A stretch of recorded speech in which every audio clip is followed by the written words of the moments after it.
Discourse XXV. April 16, 1939 Chicago, Illinois. Beloved ones of the light, for such you are or you would not be here, therefore, I claim you, every one, into the light tonight. I have drawn the radiance from the cave of light in India where the children, referred to in the magic presence, received their freedom. I have charged this audience and this room with the radiance which is there. Will you be kind enough to accept its interblending power with your life stream, to harmonize, to intensify and to bring the most rapid fruition of the powers of light, to act within your human form? My province for many centuries has been governing and assisting in perfecting the outer manifestation of the life streams of individuals, for more than 200,000 years. The conditions which are existing in the appearance world today have had power or found expression among mankind.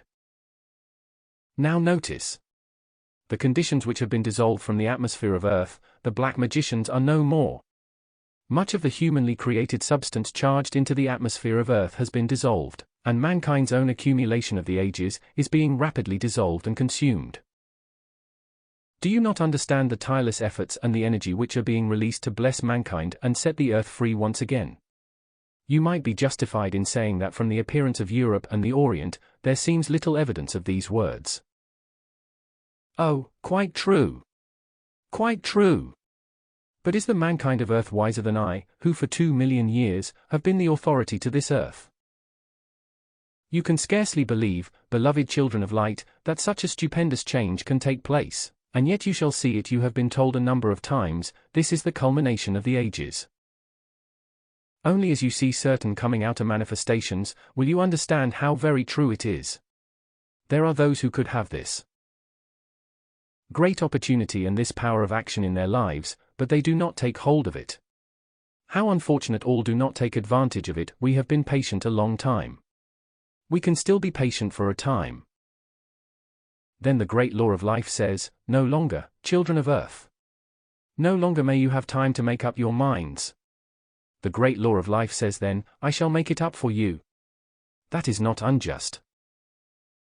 It is a blessing unknown to mankind today, for when the people will not do what is right, and after having imposed too much of the shadows upon the planet on which they are living, the great cosmic law always demands the release of life's purifying power, which will dissolve and consume the accumulation of mankind. Oh, that the people might be ready.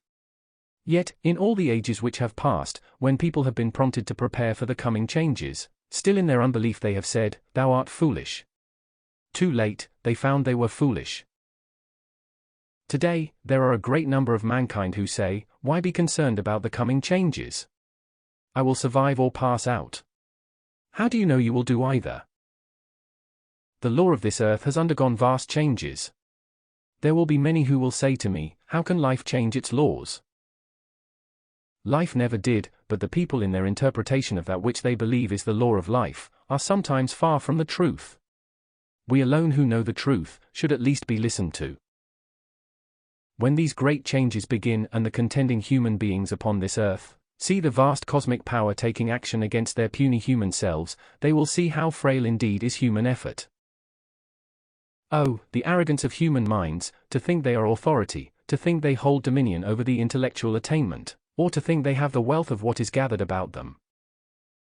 Beloved ones of America, what would you be today, but for your great goddess of liberty? Pray tell me. Where would you be, today, without her help? You would be a nation in bondage. You do not understand. Even though you believe my words, still you do not understand what your goddess of liberty has done for your America, how her protecting presence has stood guard, holding her almighty freedom and liberty for America, holding the power of its eternal light, so one day there might come the response from mankind.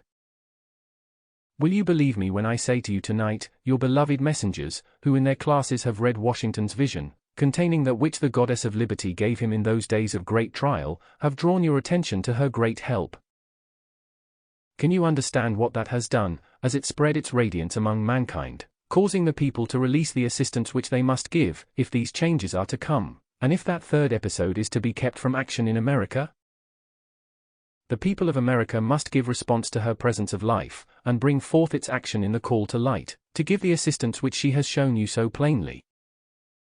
Beloved students and friends of beloved America, you loyal patriots, for there are many, remember those early days of effort, privation and giving of all, by those who were real patriots. It has not been in vain.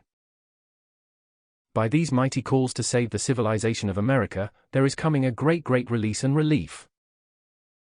Even as in Washington's day, when beloved Saint Germain came and brought release and relief to him, so today shall come the power of the cosmic light, to give him the assistance which is required to render that service, which he is determined to give to your America and to the world. How fortunate it is, beloved ones, that you are privileged to become his great family of light. One day, you will understand how great is your privilege. He sought for 200 years in Europe to get the attention of millions of mankind, and yet but a few individuals would respond. After waiting more than 150 years, he said, "I shall try once more." Then, he found those who had been his children in an ancient time, and remembering the strength they had, as his children at that time, and the privileges which were granted them, he determined to try again. He has not been disappointed in them. He has not been disappointed in you. Be assured, beloved ones, that initiation which once came only within walled temples, is now being given in the outer world, through your every action of the day. Life has now expanded its great scope. There have been so many who have not had quite sufficient patience. They have been within a few days or a few weeks of their freedom and yet have forsaken the opportunity of centuries.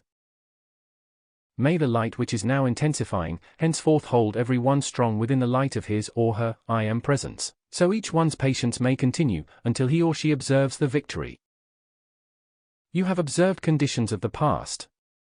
Fall not into the mistakes which you have seen, but standing steadfast within your presence of life, your mighty I am presence, stand firm and unyielding until you see the glory of your victory achieved.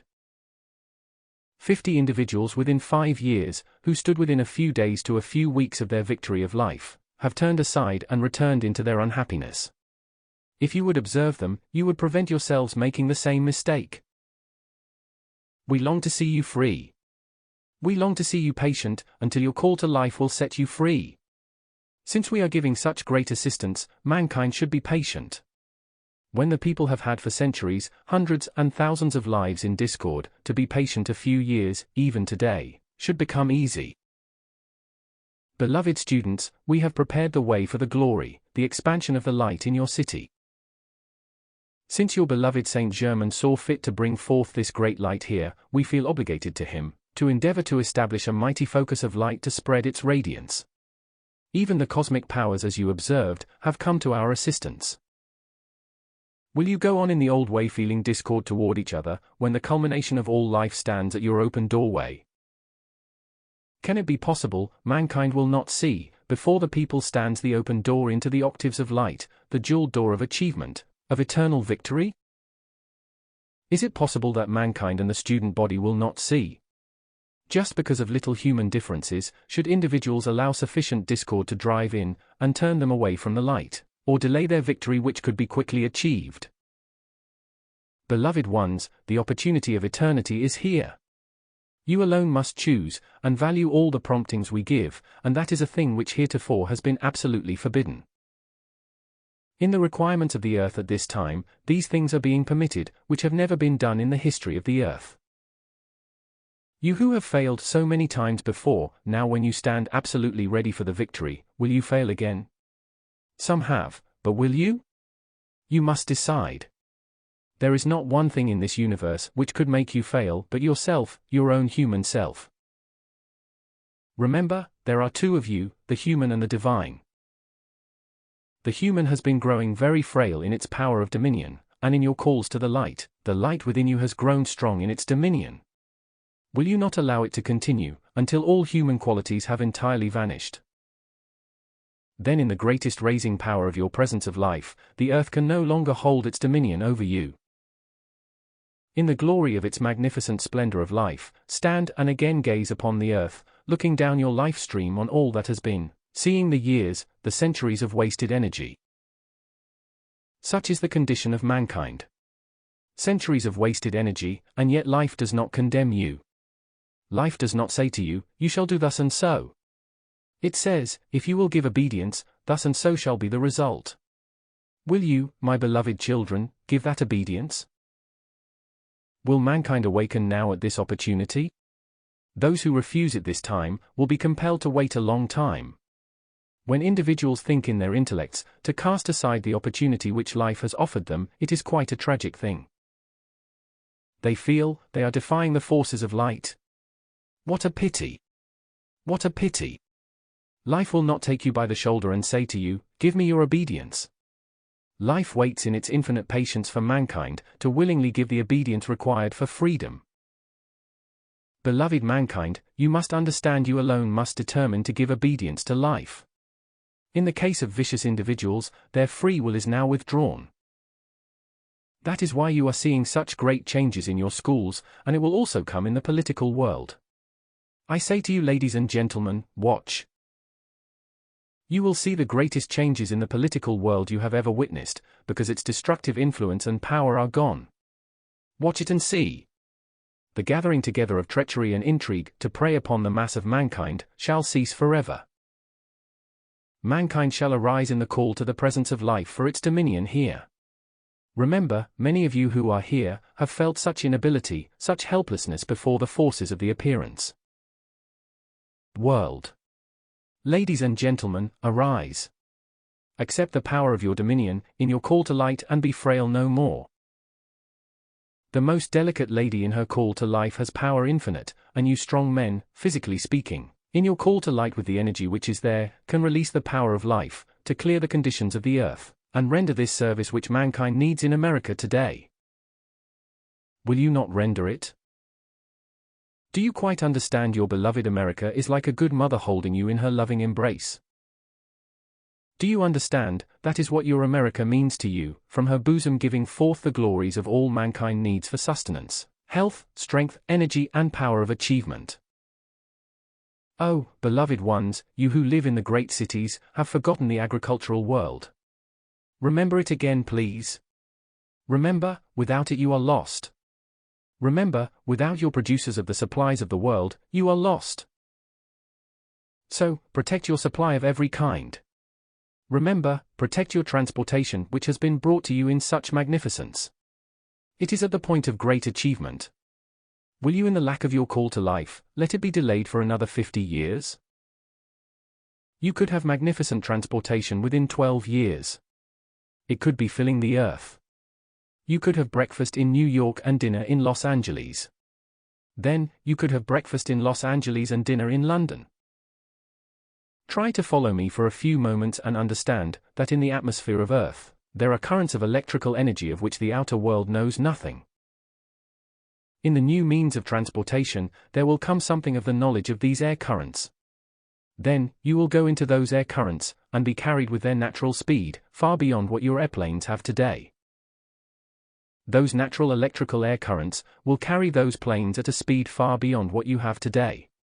By the airplane's own power, its speed can be 3, 5 or 7 times what you have today. These are the conditions which are before the people, if they will make the call to life and let the presence of life bring it forth. They must call for all human selfishness to be wiped out, for that is what is withholding these things from mankind, because of the fear of loss of great wealth in cumbersome machinery. The machinery of the future will be simple, light and magnificent, for the old cumbersome machinery must go. It has rendered a great service, beautiful and magnificent, but it cannot hold on forever. It must give way to that which is more perfect, and everything which becomes more perfect, becomes more simple, becomes lighter in weight, becomes more enduring. As you have machinery today which is using almost human intelligence, yet there is that which is standing ready to come forth to you, so much more perfect. For instance, let me draw one illustration for you. There is machinery waiting to come forth into which you may dictate a volume, and it will come out at the finish, bound and complete. Tonight, while I am talking to you, flashing my words to the messenger and he is speaking them to you, instead of conveying his voice as you do over your radio, if you could see around the messenger, you would see the mouthpiece to these currents of energy, carrying my words throughout the nation and directly into the feeling world of the students. Do you realize this day, the entire, I am, student body of America and the world is focused upon this room? The students are receiving our radiance. Since they have been so obedient and willing to prepare themselves, I have arranged there shall go forth the exact radiance which is here, to bless them in their loyalty and faith to the light. Thus, we are considerate of the requirements of those who are loyal to the light. How can it be? I ask you, how can it be, there is one in human form, who has heard of this glory and freedom of life and who has not understood? Yet, soon will it be accepted throughout America, as the greatest ideal of life and the greatest power of its perfecting activity ever known to mankind, for so it is. The mass of mankind must come to understand this magnificent understanding as the individual's own life. Your beloved Saint Germain brought it to your attention. Yet every particle of it is your own life, its understanding, application, and freedom of your own life. Who should not want it? Who should not be willing to give the obedience required in order to have our freedom, I ask you? There are those who rebel, for such is the condition of human qualification of life's energy, and human accumulation does not want them to be free. Not understanding, they give way to it and lose the opportunity. However, I greatly rejoice tonight, in seeing in the near future, the glory of that light which will hold mankind steady in its slightest effort, in the forward movement and expansion of its light and freedom. Beloved ones who have the light thus far, you should be determined in your calls to life for your fellow man, until the point is reached wherein the great light itself holds individuals within a certain grasp, as it were, until they can be sustained in the achievement. Try to understand your great privilege today, and remember you are nearing the time when you will be compelled to stand within the radiance of your own mighty I Am presence. Only so far can such powerful assistance be given. Then, you must take hold and finish. So, utilize the opportunity in the radiance which is being given now, and go forward like a rocket, which you can do in this great attainment. May I say something most encouraging? My dear ones, observing the activity of this light for 5 years and seeing the achievement here, it is the greatest encouragement to us in the continued expansion of the light in mankind, and it will expand and continue, until the full volume which we require is released. I rejoice with you in your willingness to serve the light, and in your great loving gratitude to the messengers, Saint Germain, and to life. Oh, my dear ones, I appreciate your great love for the messengers, but one day when you see what they really have meant to America and the world, then will your gratitude be great indeed. Today, to find the response to the light from the people of America, is a magnificent attainment. I congratulate you, I thank you, I bless you for your interest, for your determination to have the freedom of life. Go on, my beloved children, and we will give you every assistance which is possible to be given. Remember, blessed ones of Chicago, we shall be watching over you. We shall be standing ready to give you every assistance for which you will earnestly call. May you remember that for the victory of the light in your city, you must have harmony. There must be love to one another, your willingness to put human qualities aside, and join, as one great point of light, for the blessing of mankind in America. I feel definitely sure that every one of you will rejoice greatly to give this obedience to life. May the powers of your light lift you quickly into its final, its eternal freedom, its perfect health, and the glory of the light be in full command of every one to produce its harmony and perfection everywhere for you forever. I thank you.